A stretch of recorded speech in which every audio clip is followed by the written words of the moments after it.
Okay, so we are live for the 4844 breakout room. Thanks everyone for joining.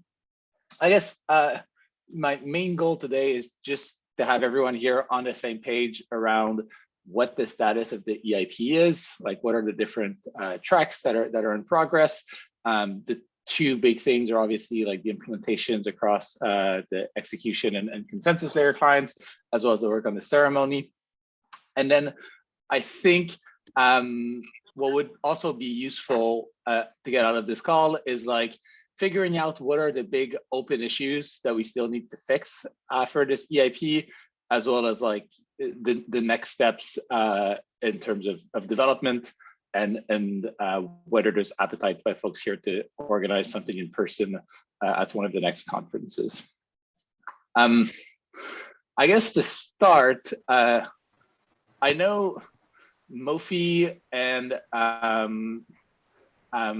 God, I'm blanking on your name.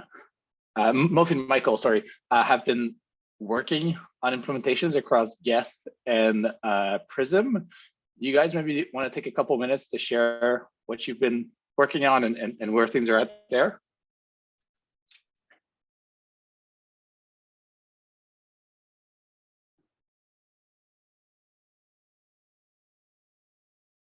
Oh, are you guys here? Otherwise, we can flip it. I see that Trent and Carl, yeah. Oh, Michael, you've come on camera, come off mute. Okay. Yeah, I'm here. I think Mofi had the demo. Mofi has some audio issues.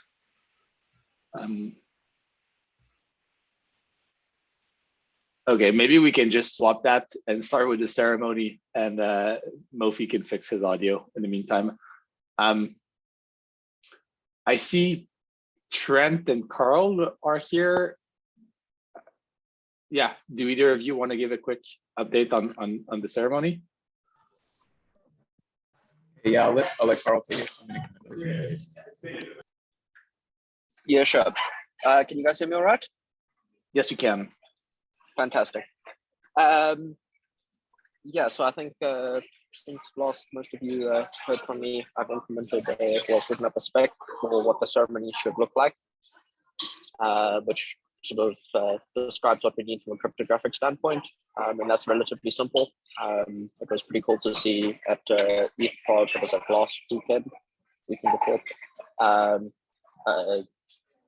Marius and friend hacked on that and built out an implementation of the ceremony.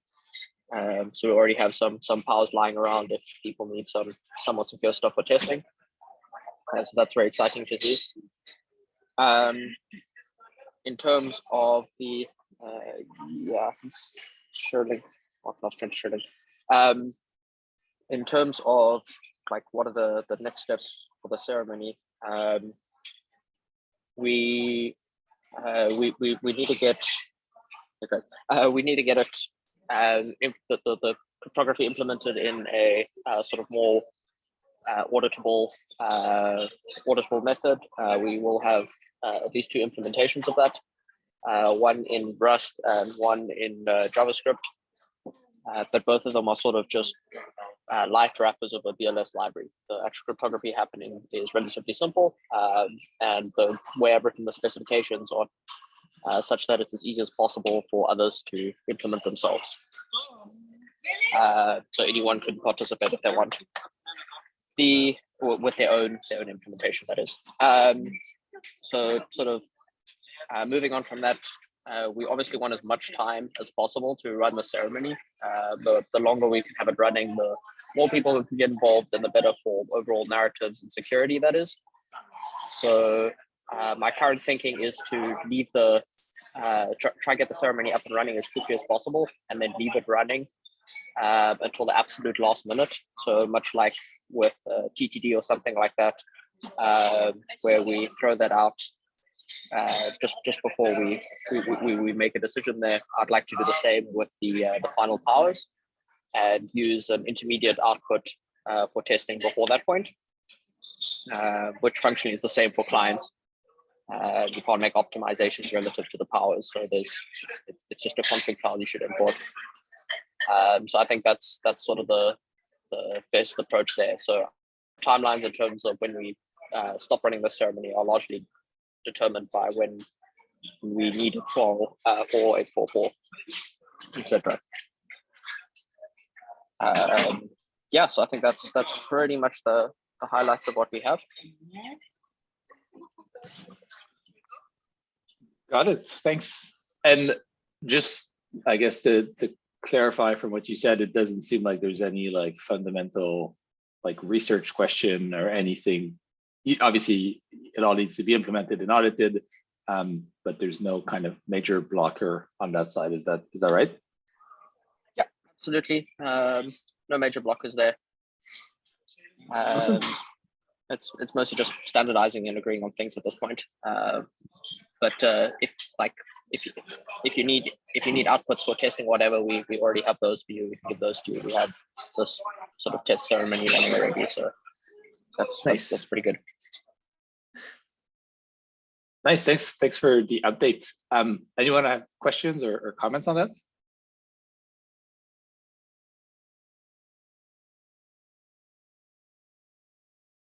Okay. Mofi, can you hear us now? Oh, we can't hear you. You're not coming through.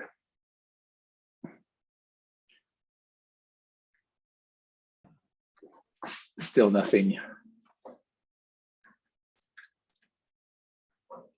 I have one question about the ceremony, just in terms of like where discussions are happening right now, and if people wanted to follow along to progress, where's the best place to go for that right now? There's a Discord on the ETH R&D Discord. There's a channel for it. That's probably the best point to jump out for discussion. Otherwise, if it's like specifically related to the cryptography, comments on the issues on the repo, probably the best place. And hopefully soon we'll be expanding out to a second repo for sort of standardizing the larger APIs and how we do anti-DOS protection and that kind of thing. Cool. I know Aztec was saying also that they wanted to contribute. I'm wondering if how much, to what extent have they been kind of looped in, or have they been helpful? At the moment, I'm not involved with them in any way, but yeah, happy for that to happen. Okay, cool. All right, am I audible now? You are. Awesome. Sweet. All right, so updates on the EIP-4844. So I've been working with Michael and David from Coinbase to basically come up with like a simple MVP that I was hoping to demo to y'all today. We have like a DevNet that basically implements most of the spec. There's still a few things missing, like syncing from Genesis and the fee market updates to the execution layer. We haven't implemented that yet, but hopefully this would be enough to like demonstrate what we have and show that EIP-4844 is feasible and working.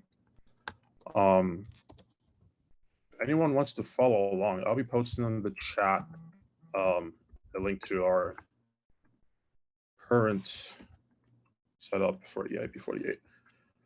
All right, so let me share my screen to, well, before I start presenting the demo, does anyone like have any questions about like where are we at?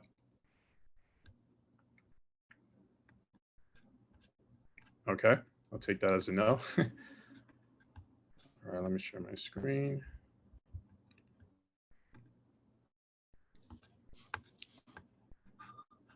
Cool.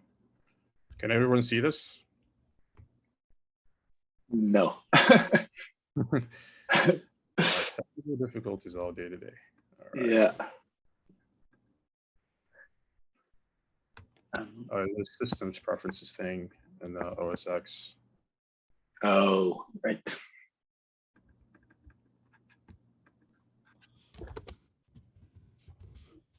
So,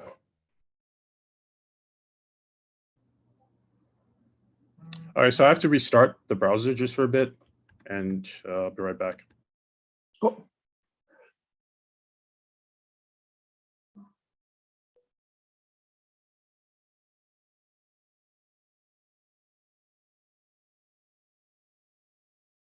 Anyone have a joke in the meantime? Carl, entertain us. You're talking These about better jokes than the ETH Prague live stream. Waiting for the Okay. hackathon announcements. That was pretty painful. Okay, we got it, Wolfie. We see your Awesome. screen. Sweet. All right, onto the demo.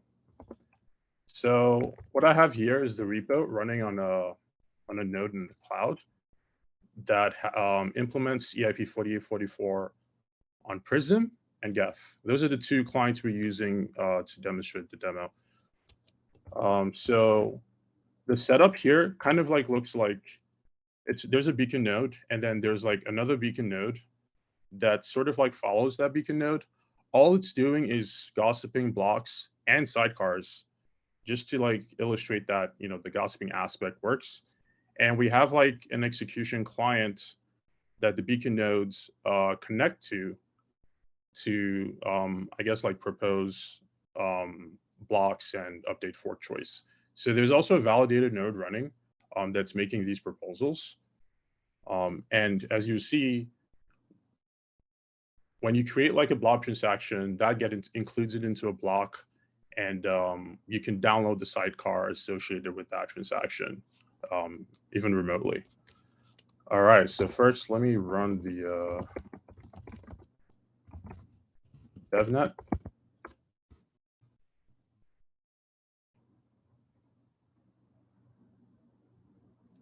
Make sure everything is down and clear.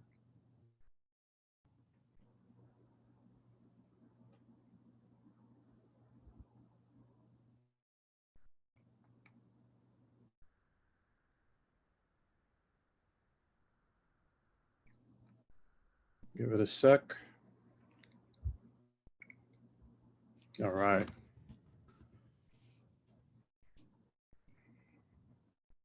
So this is a little bit peculiar because we're starting pre-merge block. So I'm gonna give it like a couple seconds for the merge to happen, and then we can start sending blob transactions that would get including into an EIP-4844 block. So we have our node set up, and first order of business, let's check the logs.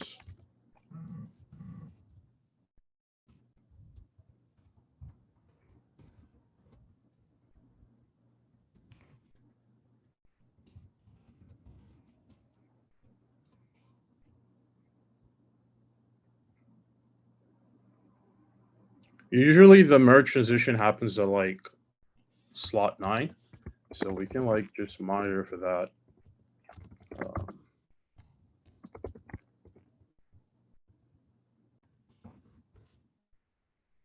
All right, there we go. So at this point, EIP-4844 is in effect, and we can start sending blob transactions. So I have like a little script that sort of like does that. This upload script, it would basically take as input like a file.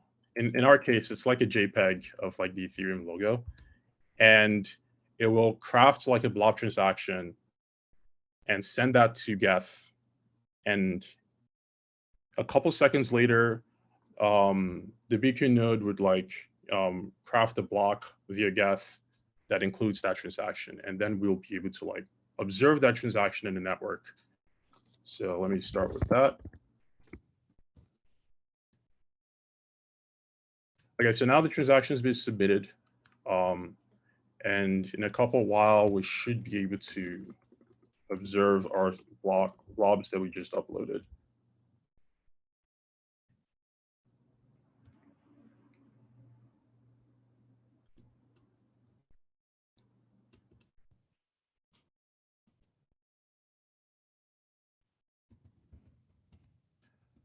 All right, so I think there's enough time. So to observe those blocks, I have like another script that does that. We'll go over what the script does exactly in a minute, and I can show you some code. But right now I'm just gonna run it. This script download, all it does is basically, it takes a peer-to-peer multi-address as input, which is the beacon node. The number of slots, well, specifically the slot number that you want to start downloading blobs from, and the number of slots after that number to download the blobs. So basically, this is like mocking the, what is it? The blob sidecar by range RPC, if you've read the consensus specs. And for here, to get the multi-address, I can just easily poke this thing.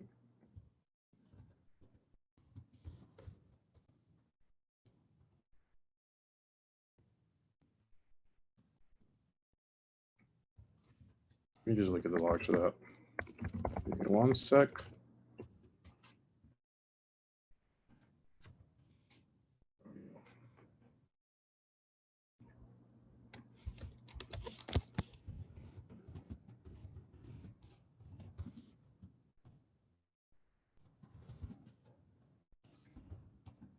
So I'm just going to set the count to 100. We've only uploaded one blob via that blob transaction, and this is just only going to return one blob, even though the count sets at 100.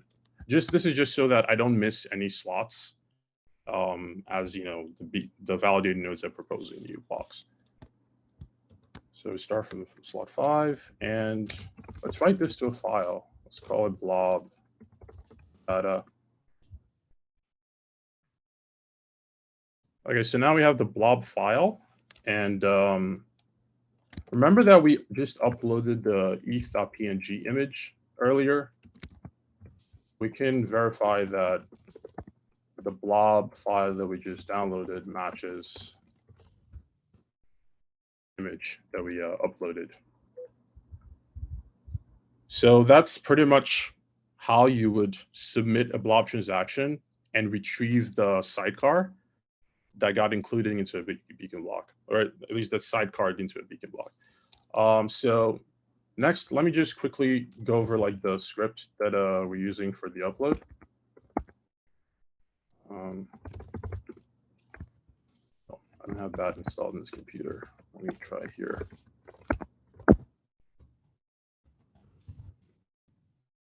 So this is pretty much a simple like Go script that uses like the Geth libraries to like, the same way you create a transaction on ETH1. This is just using like the Geth library to do that for convenience. So here we kind of like take the file, we read the file. This is the blob data that we are uploading, and we end up like including that. We encode it as a blob, so it has to like have like a certain format. Otherwise, Geth would like reject it. And then when we craft a transaction, we sort of like create like a signed blob transaction, add the wrap data containing the blobs. This is like the network variant of the blob transaction in the spec. And then we send the transaction as usual. And in the end, it just prints out transaction submitted. So this is all pretty familiar as like before. The only difference is now we're adding blobs. Oh, and the KCG commitments, right? That gets included here as well.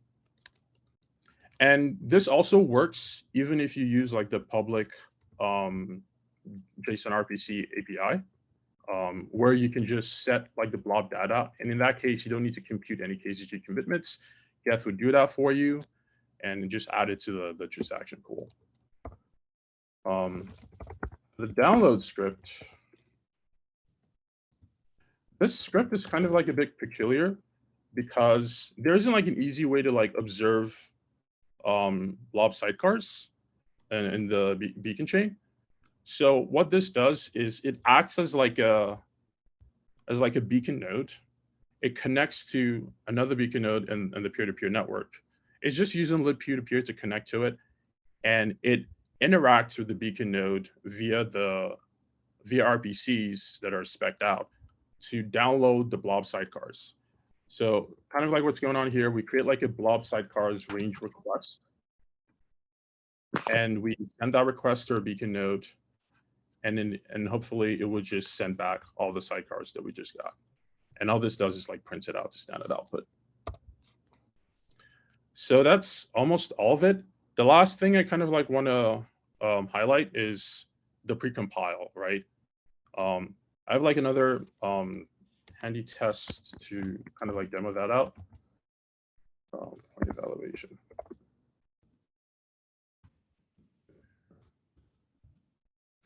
So with this one, all it's doing is sending a transaction that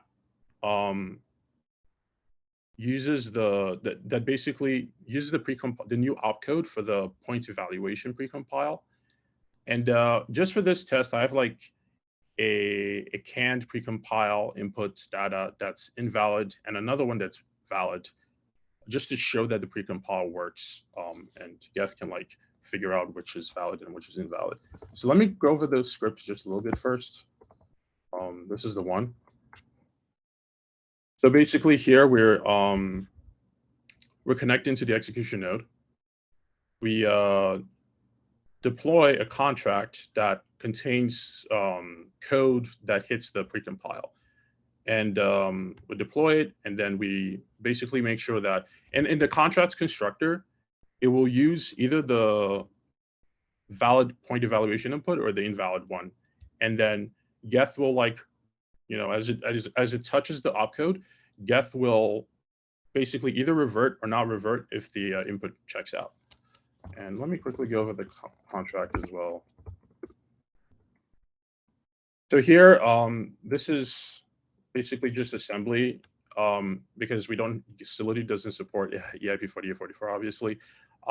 It's basically using the new opcode that we introduced, and just it reverts if you know, Geth returns 0 per the spec, because if it's 0, then the input is valid, and if it's not, then it's invalid. So when I run this,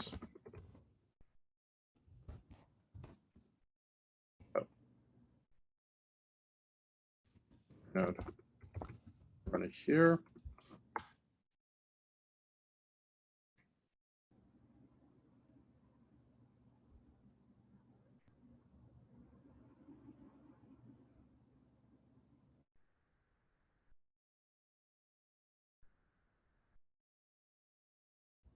So that's expected. At first, we want to like try sending bad input to see if Geth reverts or returns a non-zero error.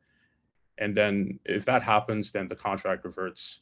If we send a valid input, then it returns 0 and the contract gets deployed successfully. And that's pretty much it. So yeah, to recap, we basically just highlighted that the point evaluation precompile works. We're able to craft a blob transaction containing blobs, have that included in the beacon block, and download those blob transactions from the network via peer-to-peer. So yeah, that's pretty much it. And I also want to shout out to Michael and David again for really helping with all the helping like build this together. They were like pretty keen, like working on like the solidity part for the precompile evaluation, making changes to Geth and Prism to like make sure that blobs works. And yeah, it's really appreciate it. Yeah, this is very cool. Thank you for sharing this. And yeah, I don't know if you managed to open the chat, but it's a shared sentiment. Anyone have questions, thoughts about the demo? This is very awesome. Thank you for sharing it. I had a question. I believe I implemented this in Prism. I'm not sure if it's working or anyone's using it.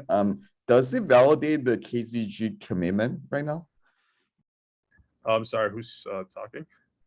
This is Terrence from Prism. Sorry. Oh, hey, Terrence. Yeah. Oh, you're still sharing your screen, Mofi, by the way. Oh yeah, sorry about that. Yeah, cool. Yeah, so it does validate the KCG commitments. In Prism, yeah, it does validate it.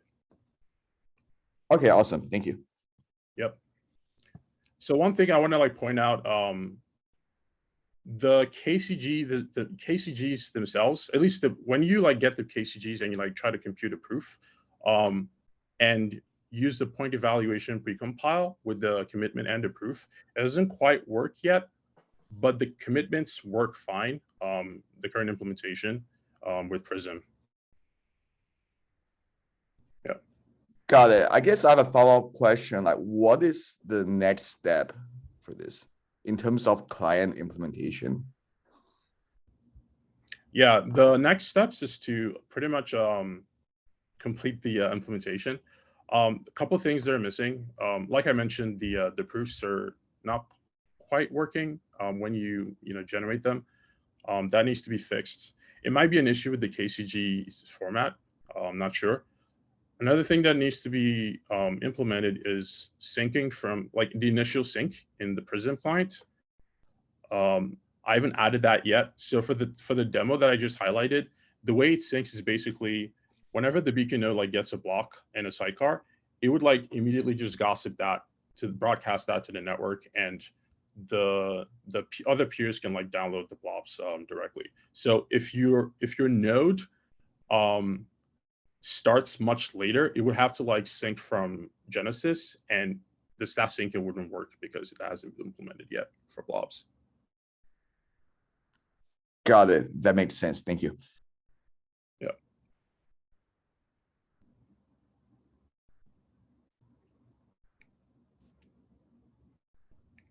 Any other questions?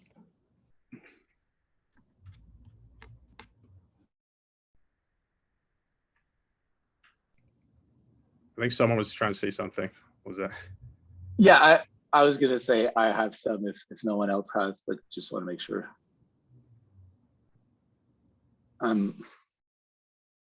Cool. Yeah, I guess from my perspective, it seems like the two big things that we still need to figure out are like sync, like you mentioned, and the other thing that's worth noting is the fee market. Like I believe the demo just uses like the naive constant price approach. I'm curious, like if everyone here like agrees that those still need to be fleshed out, and B, like are there big things that we need to get done to have this in a spot where it's the spec is a bit more complete.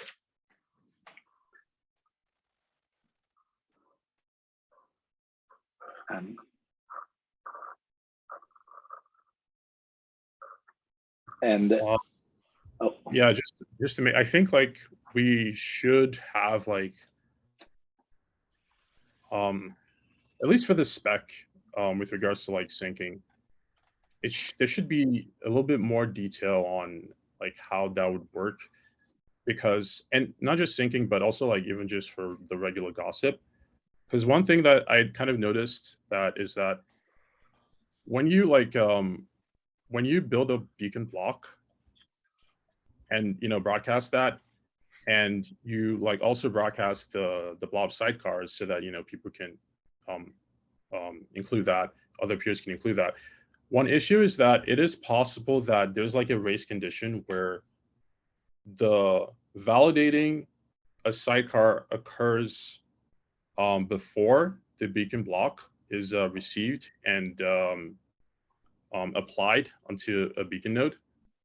So that sidecar validation would fail because it's unable to like associate, like at least retrieve the associated beacon block needed for that validation.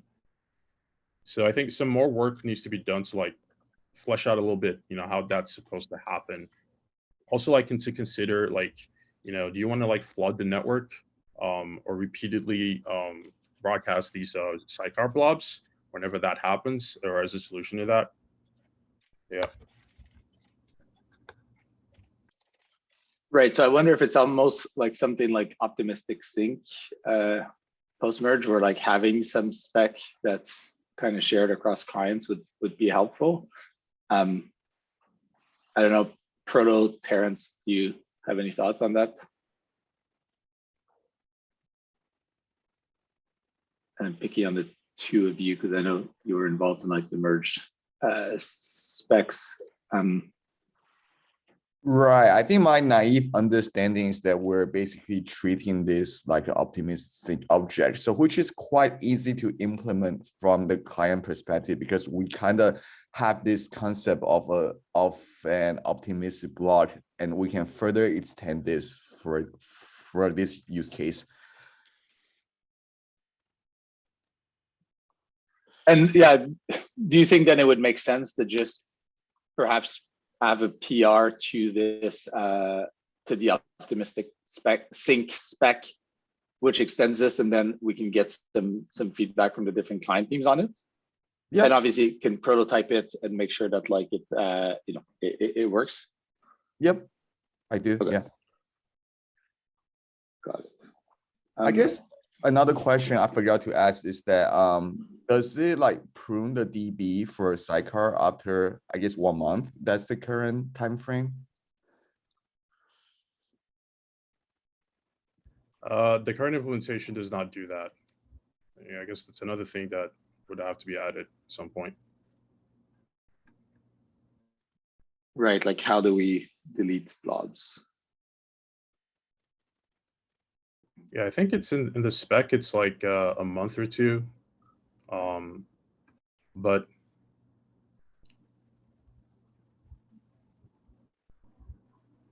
yeah, we need to also fully flesh that out in the specs on how that go about. Okay.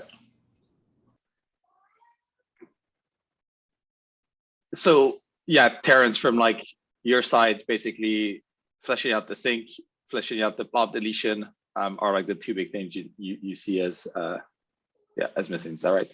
Yeah, and I don't think that should be like that bad. Like a Yeah. blocker, it probably takes like a week or two to implement those. Yeah. Cool. And then I'm curious on the EL side. I think the big thing there is like the fee market. And as I understand it, the more complex proposal for the fee market would require taking a variable from the current state in order to know if things were priced correctly. And that was quite different to how transaction pool verification happens now. I don't know, has anyone like had time to look into that? And yeah, I'll start there.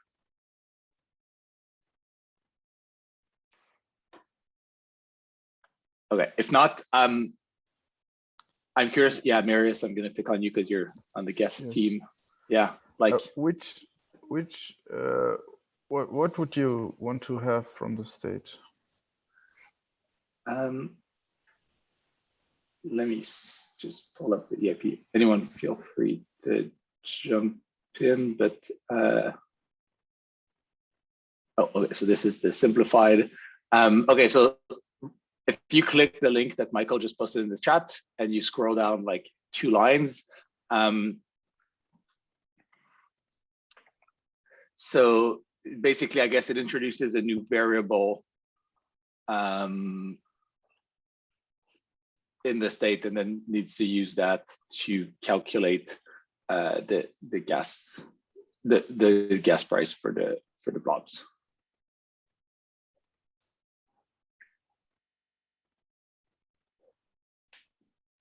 So the gas price for the blobs would be dependent on the current state of the network. Correct. And the idea there is you do something that's kind of like EIP-4844, where like if there's more demand for blobs on the network, you raise the minimum price for them. And then if there's less demand, you lower it. But because the demand for blob data is independent, or at least decorrelated from the demand for execution gas, yeah, you can price them differently this way. That has some really weird implications all over the place, right? During sync and stuff. Can you expand on that? I'm curious. Well, if someone gives you a chain and you verify the sidecars, but they're actually not priced correctly, and you don't have the state to verify that, then you can either optimistically accept them or reject them. Yeah, so you don't get the full blobs on L1, right?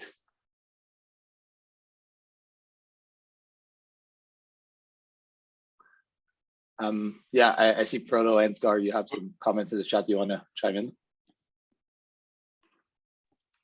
Oh, hello. So the question is, when do we need to sync sidecars as a layer 1 node? Correct? It's more like if there is this rule that's dependent on the state to price it, and you are syncing, you don't have the full current state yet. Does that cause issues where somebody can send you like a blob that's valid but mispriced, and you can't know that because you haven't like read the state to know what the pricing should be? So you need to price from the state, and the state in the EVM updates only using previous adjustments to the fee, right? And that's all just part of the block transaction. So you don't need sidecars to verify the fee changes. However, you do need to download the sidecars to be sure that they are available and they're valid. Otherwise, you're still on the wrong chain. But you can definitely verify the EVM chain and the block transactions without the sidecars just during sync. So it's a lot like optimistic sync, where we verify the beacon chain independent of the EVM chain. Here we can verify the EVM chain independent of the chain of blobs that are becoming available.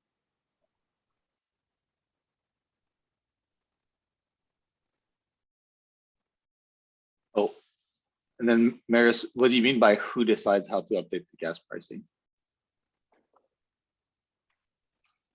Yeah, if it's like, do you guys already have a formula on how this So the EIP defines two variants of the fee update mechanism. One simplified variant so that we can work on the other parts of the EIP in parallel. And one more complex variant that has a spec and is a lot like EIP-1559 to adjust the fee based on the blob throughput. However, this one is not final yet, and we're looking to improve the fee update mechanism.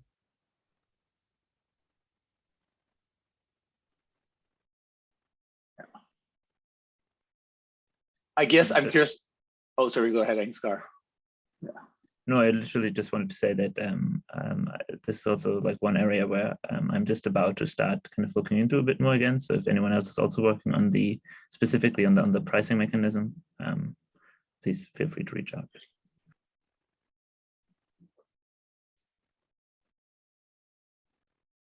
Yeah, and I was going to say, Marius, like just from your gut feeling, like, is it a deal breaker for an EIP like this to like have to require the state to update the blob pricing? Yeah.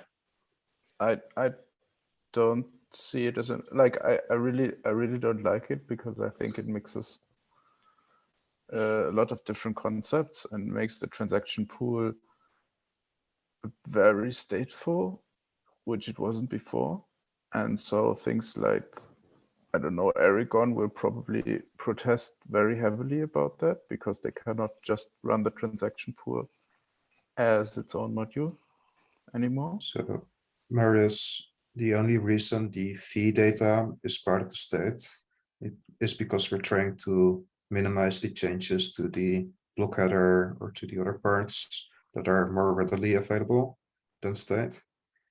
If we were able to fit in fee data into the execution payload block header, just like we are fitting in the base fee, then it wouldn't be a problem. And maybe that's the right path to take. What is And- the argument against that? Well, just to briefly make the argument against it, because I think initially that just came out of the idea that over time we will probably be moving to like more higher dimensional pricing. So right now we have one dimensional. Like with this, we will have 2-dimensional pricing. Just 2 different resource types we price basically. Like imaginable, like in a couple of years we might have 5, 6, 7 different prices. And so the question is just, will we be okay with just forever growing the header fields? Like, is it okay if in a couple of years we just have 10 different header fields? Maybe we have like a tip and a base fee for each one of these dimensions at some point. So like, is it just okay to have like at some point 20 different header fields related to pricing or not? Because if not, then it might just be more forward compatible and a more principled approach to go to the state if we have to do that at some point anyway. As But we could of course, arguments, yeah. I would heavily oppose this, where if we are looking at time spans, where right now we have like 1, maybe 2 Ethereum mainnet upgrades per year. If we add 1 base fee type of field every upgrade, then it still grows very, very slowly. And Yeah, we I would won't just- though. Like I guess just practically, are there, like obviously this is like we're pricing data separate from computation, but like, are there, I guess maybe stateless, like in virtual tries would be the other thing that might bring something like this? I don't think there's any other big upgrade right now pending that would in itself bring a new pricing. I think it would be more like basically a specific upgrade just to introduce multi-dimensional resource pricing specifically. So that could still be a couple of years out.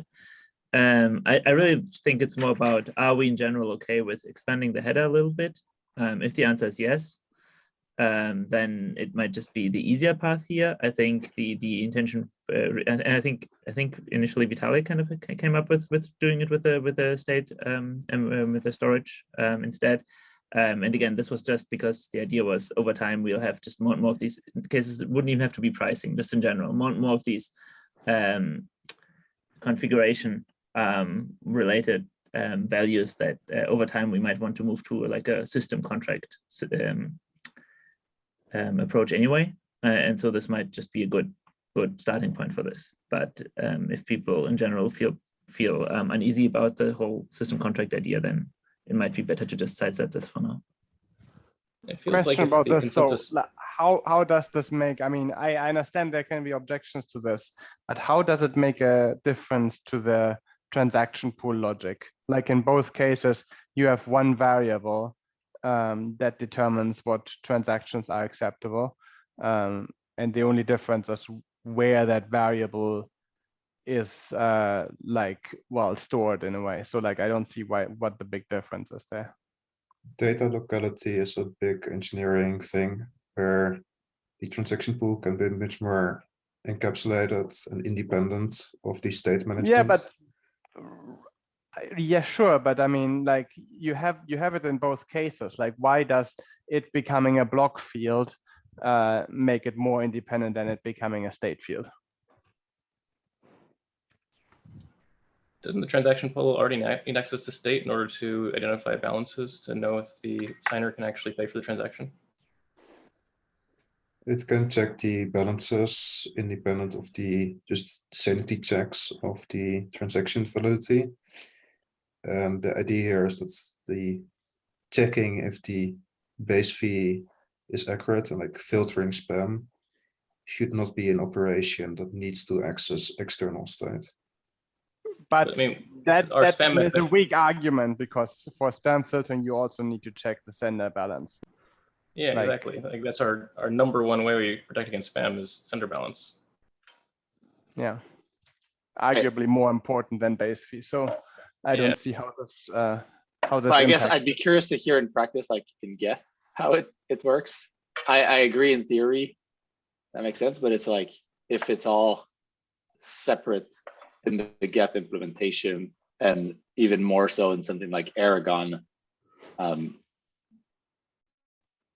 don't know, Maris or Matt, why is it possible to check that people have ETH when they send their transactions?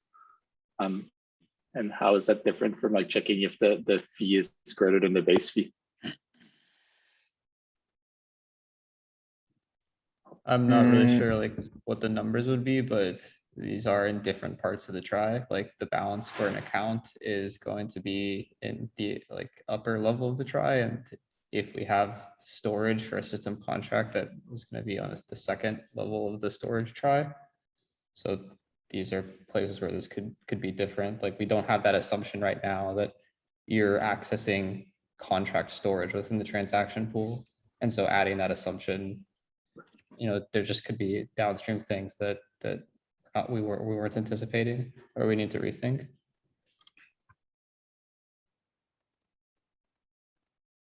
Got it. So I want to bring another argument that actually points in the direction of it just making it a block header, which is in statelessness, it will become one anyway. Like if we have statelessness, then making it some contract storage doesn't really make that much sense because you would be accessing it on every block. Okay. I guess that it seems like it's at least worth investigating, like how can we put this in the block header? And yeah, I mean, we can definitely put it in the block header. I think, like, I mean, that's definitely possible. Yeah. So, From a design standpoint, the block header feels more appropriate because that's where the base fee is as well. Like it feels like we should keep the block related fee things all in one place. And so either we move the base fee into contract storage or we add this to the block header. I feel like splitting them up and doing like half and half is just going to confuse future developers significantly. So is there like, what's the biggest argument against doing this? Like, you know, functionally adding something to the block header is not hard to do. We've done it in the past. Are people relying on the exact structure of the header in smart contracts? Yes, though append is generally safe-ish because you can, when validating a block within the EVM, you can stop once you reach the piece that you're curious about and treat the rest of it as opaque, and you can still get the correct hash for the block. So if you do append only, it doesn't break much. Another thing that changes is not just the header on the execution layer, the execution payload header on the consensus layer. So that type will change as well. does that change with withdrawals? Or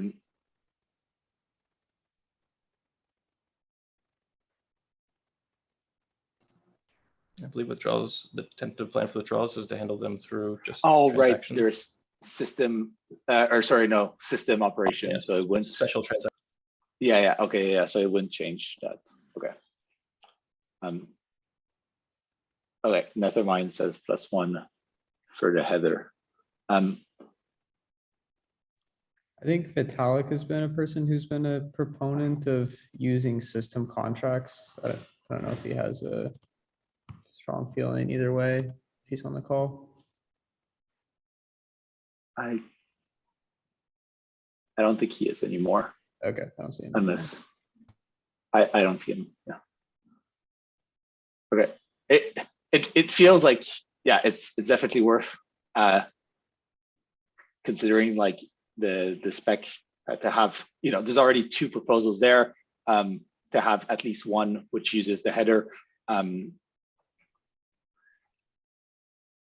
We only have like 5-10 minutes left, so I want to make sure, are there like other parts of the EIP that people have concerns about? So like we talked about sync, this fee market. There were a bunch of comments in the chat about the specific libraries for KZG and how they work with Go.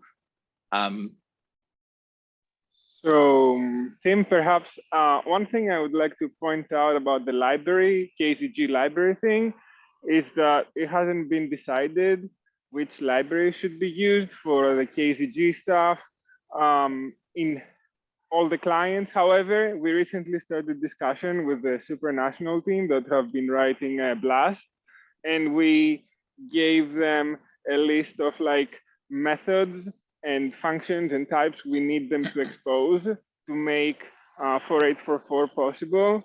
Also with the advanced blob verification logic And so we gave them the list last week. They told us they're going to pass it to the right people and get back to us. So, I mean, I think it would be a strong win to have good 4844 support in Blast. And after that, it's unclear like what each individual client should be doing, whether they should do everything converge to Blast like now, or I don't know, use other libraries potentially. Got it. Sorry, what was the name of that library? I just didn't get it. Blast or Blast? I just don't know. Blast, BLST. Okay, thanks. It's basically the BLS library that I think all the consensus clients are using right now for BLS aggregation and stuff. And they expose some functions that are useful for 4844, but definitely not all of them. So, yeah.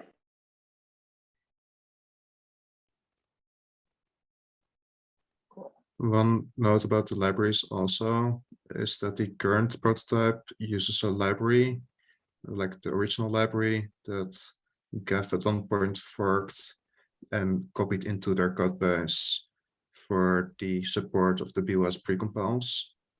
So it's not that exotic, but we would like to unify the libraries that the execution layer uses for BOS with the one that the consensus layer uses. Especially if the consensus layer version, Blast, is a lot better tested than first. Marius, I see your comment about Blast documentation, and I think I didn't know about that because I haven't had to use it. But if that's actually a concern, we should let them know and perhaps put more time on documentation if this is an actual concern from implementers. Yes. So last weekend we implemented the KZG ceremony, right? And the Go wrappers have no documentation whatsoever. You don't know, like, there's nothing there, and you always have to speculate on what the functions do, and yeah, and okay, this like is yeah, it's really bad, and they have like two things,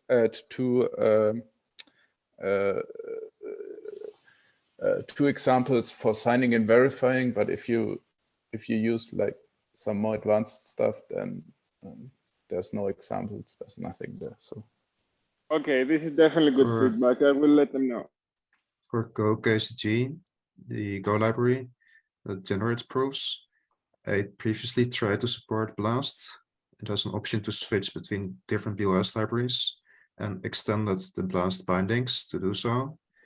But that didn't work as they didn't have documentation of the memory management, like how to represent those type of things with C-Go bindings. So due to memory problems, I gave up on trying to extend the bindings, but maybe the authors can properly extend the bindings.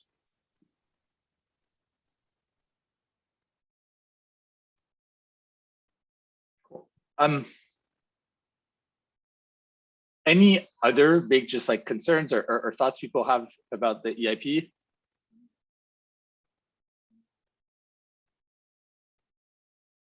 If not, I guess in terms of next steps here, it feels like sync on the implementation side, it feels like getting a specification for sync that's kind of well documented and ideally has some buy-in from like multiple client teams feels like a good next step.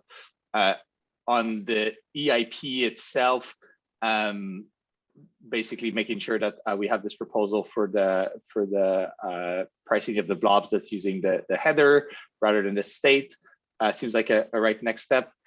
And I'm curious, I guess there are other client teams here than like Prism and Geth. Does anyone want to, like, does anyone have the bandwidth to start prototyping this as well? I know there's obviously a ton of stuff going on with the merge. Or does it make sense to just continue with Geth and Prism now and try to move those implementations forward? And I guess that's like Teku and Nethermind are the two that I see here. So either of you, were either of you planning on digging into this, or?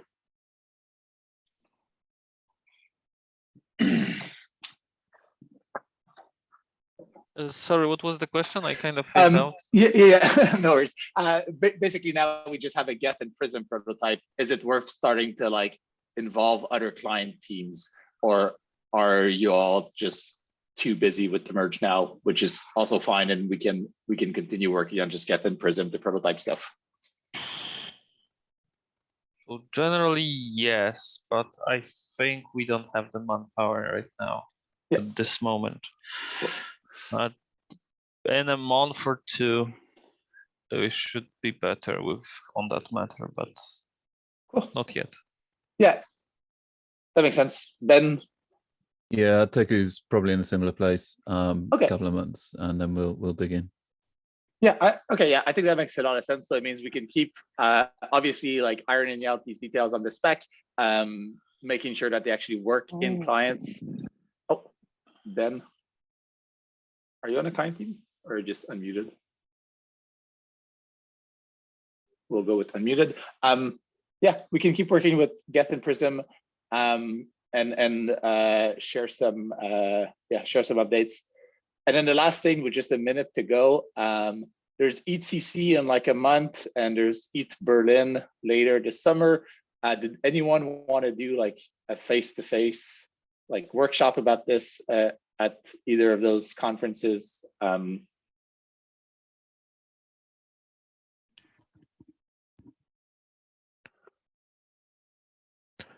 We do have time. We have a slot at ECC that we can use for anyone that is there if they want to dive in together during a kind of 1 hour workshop.